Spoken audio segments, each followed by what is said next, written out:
on the gently rising land of the coastal plain, at about 1 kilometre inland from the sea, lies Léba-Lacquis, the Chalcolithic settlements, from sometime a bit after 3500 BC through till about 2400.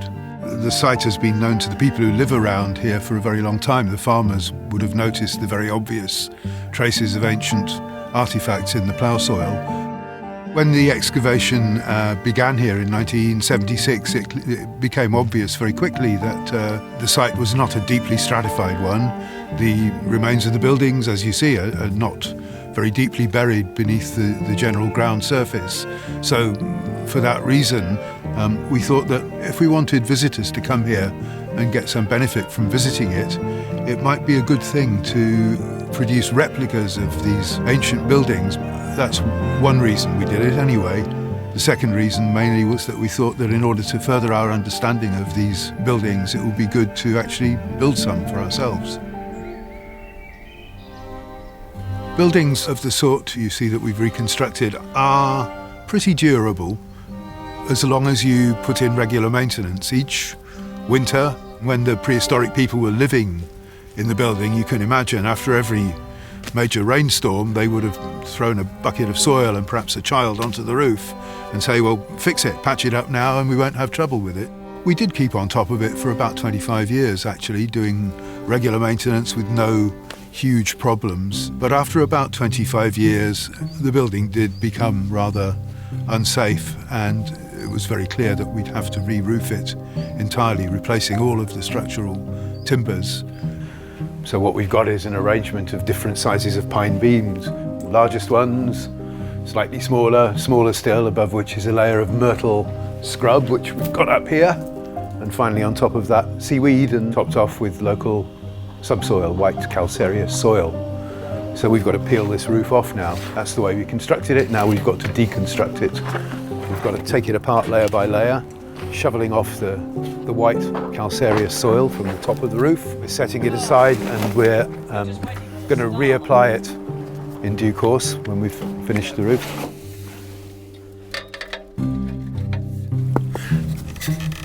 Not so well preserved, might have to renew that. We shall see. After about 25 years, the timber work seemed to be the most vulnerable point in the building, most vulnerable to rot, and timbers also in this climate and region are very prone to being eaten by various kinds of insects. This post particularly has, we can see here it's extremely rotten and we can hear it's hollow. We've got 4 posts and 4 horizontal members that run between them, and we've got to replace that entire central structure also. 1, 2, 3, no. Now. Yeah, wait, that might be.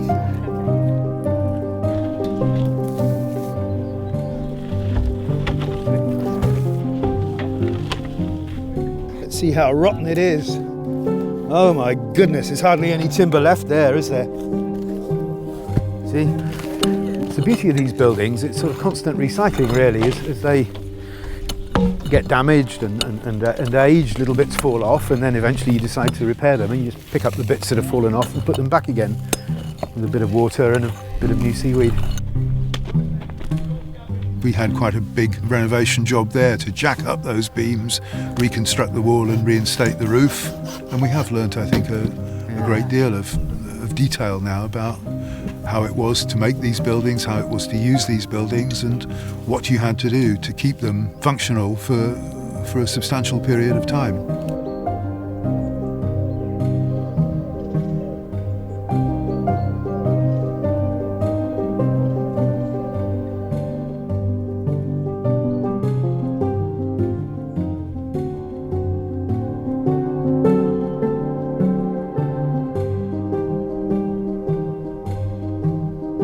Characteristic feature of these Chalcolithic roundhouses is a central fireplace connected to the interior face of the wall by these radial plastered ridges, usually enclosing an area which is furnished with a rather higher quality floor.